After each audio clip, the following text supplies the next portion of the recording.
திமுகவினரை ரொம்ப கொச்சப்படுத்தி பேசியிருக்கேன். ரொம்ப அவங்களுடைய தனிப்பட்ட வாழ்க்கையை பற்றிலாம் நீ பேசியிருக்கிற. நான் பேசட்டுமா திருப்பி?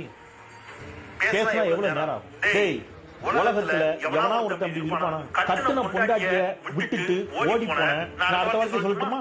கட்டுன பொண்டாட்டிய விட்டு ஓடி யாரா? நம்மள சொல்லு.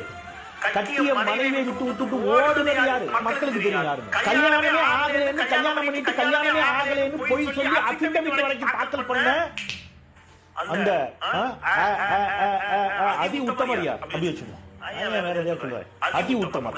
அப்ப கல்யாணம் பண்ணிட்டு கட்ட பொண்டாட்டியோட வாழ வச்சு இல்லாம பொண்டாட்டியை விட்டு ஓடி போனவன், தனக்கு கல்யாணம் ஆனதையே மறைத்தவனா நீங்க கொண்டாடும் போது தமிழுக்காகவும் இந்த நாட்டிற்காகவும் இந்த மாநிலத்துடைய வளர்ச்சிக்காகவும் தங்கள் வாழ்நாளெல்லாம் உழைத்தவர்கள், சிறைகளை கண்டவர்கள், அவங்கள நாங்க கொண்டாடுறது என்ன தப்புன்னு கேட்கிறேன். என்ன தப்பு? அதனால வார்த்தை அளந்து பேசணும். நம்மள இல்லைன்னா வண்டவாளம் எல்லாம் தண்டவாளத்தில் ஏறி விடும் என்பதை சொல்லி ஏன் இவ்வளவு கோபம் அப்படின்றதுனால கேட்கறாங்க. இது வெறும் வேற ஏதோ பிரச்சனையா இருந்தா பரவாயில்ல, வெறும் நிதி பிரச்சனையா இருந்தா மட்டும் கூட எனக்கு இவ்வளவு கோபம் இருக்காது.